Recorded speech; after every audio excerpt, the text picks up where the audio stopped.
चलिए आगे बढ़ते हैं। गोरखनाथ मंदिर पर हमले के आरोपी मुर्तजा अब्बासी पर अब यूएपीए के तहत केस चलेगा और साथ ही में केस की जांच जो है वो राष्ट्रीय जांच एजेंसी यानी कि एनआईए को सौंपी जाएगी। यूपीएटीएस की अब तक की जांच के आधार पर मुर्तजा पर यूएपीए लगाया गया है और इसके साथ ही मुर्तजा को 14 दिन की न्यायिक हिरासत में भेज दिया गया है। बड़ी खबर, 14 दिन की न्यायिक हिरासत में भेजा गया है।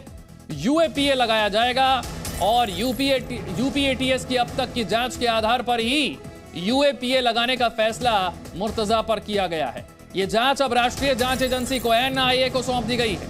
यूएपीए के तहत केस चलेगा मुर्तजा पर। यह वही शख्स है जिसे आपने सीसीटीवी में देखा था। गोरखनाथ मंदिर के बाहर जवानों पर धारदार हथियार से हमला करता हुआ मुर्तजा यूपीएटीएस के सामने कई चौंका देने वाले इसने खुलासे और कबूलनामे किए और अब जो यूपीएटीएस ने पूछताछ इससे की है, जो मंशा इसकी थी, जो इरादे इसके थे, इसी के आधार पर इस पर यूएपीए लगाने का फैसला किया गया है। बड़ा कठोर कानून यूएपीए। विशाल रघुवंशी मेरे सहयोगी और जानकारी के साथ जुड़ गए। विशाल, जो पूछताछ यूपीएटीएस ने की उसके आधार पर यूएपीए लगाने का फैसला किया गया। देखिए, बिल्कुल लगातार यूपीएटीएस जो है वो मुर्तजा से पूछताछ कर रही थी और आज कोर्ट में बाकायदा यूपीएटीएस ने इस बात की जानकारी दी, एक अर्जी दी कि यूएपीए लगाया जा रहा है, जिसको कोर्ट ने मंजूरी दे दी और उसके बाद कोर्ट ने इस पूरे मामले को लेकर जो न्यायालय है उसको जो है चेंज करने के आदेश दे दिए हैं और अब ये पूरा मामला जो है वो ATS/NIA कोर्ट में लखनऊ में इस पूरे मामले की सुनवाई होगी। फिलहाल 14 दिन की जो जुडिशल कस्टडी है उसकी भी जो है आज कोर्ट ने आदेश कर दिए हैं और अब माना जा रहा है कि यूपीएटीएस जो है वो मुर्तजा को लेकर आज या कल में लखनऊ रवाना होगी। उसके बाद वहां पर लखनऊ में जाकर एनआईए कोर्ट में पेश किया जाएगा मुर्तजा को और उसके बाद से एनआईए इस पूरे मामले का टेक ओवर जो है वो ले लेगी।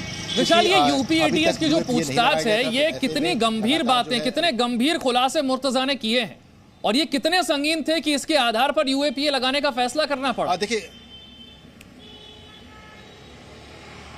देखिए, बिल्कुल निश्चित तौर पर कई ऐसे खुलासे हुए हैं जिसमें ये साफ हुआ है कि मुर्तजा ने बाकायदा नेपाली नहीं, कनाडा, इसके साथ साथ सीरिया, तमाम जगहों पर जो है संपर्क साधा था। वो लगातार कई लोगों के संपर्क में था जो कि आतंकी आका थे, वो लगातार उसको निर्देश देते रहे पूर्व में, यहाँ तक कि वो आतंक की नर्सरी तैयार कर रहा था। इसके साथ ही उसके तमाम जो कोड थे उसको डिकोड किया है यूपीएटीएस ने। तो इन्हीं सब चीज़ों को लेकर जो केस डायरी तैयार की गई है उसी के आधार पर यूएपीए लगाया गया है और अब चूंकि अभी तक यूएपीए नहीं लगा था तो ऐसे में ये पूरा मामला जो है वो गोरखपुर कोर्ट में चल रहा था, लेकिन अब चूंकि यूएपीए लगा दिया गया है तो NIA/ATS जो कोर्ट है लखनऊ की, वहां पर ये पूरा मामला चलेगा और उसके बाद अब विशाल, यहाँ से आगे की जांच कैसे बढ़ेगी? क्योंकि जो मुर्तजा से पूछताछ हुई उसमें 5 और संदिग्ध, उनके बारे में भी पता चला।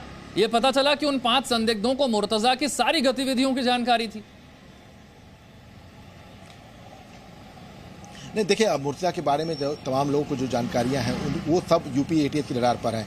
यूपीएटीएस ने पहले दिन से ही जो अपनी इन्वेस्टिगेशन जब शुरू की थी तब करीब 40 से 45 नंबर जो है वो रडार पर रखे थे और उन्हीं के आधार पर लोगों से पूछताछ की जा रही। कुछ लोग का जो मामला सामने नहीं आया तो उनको छोड़ भी दिया जा रहा है पूछताछ के बाद, लेकिन अभी तक कुछ ऐसे संदिग्ध हैं जिनका यूपीएटीएस को पता लगा था और ये संदिग्ध सीधे इसके संपर्क में थे मुर्तजा के।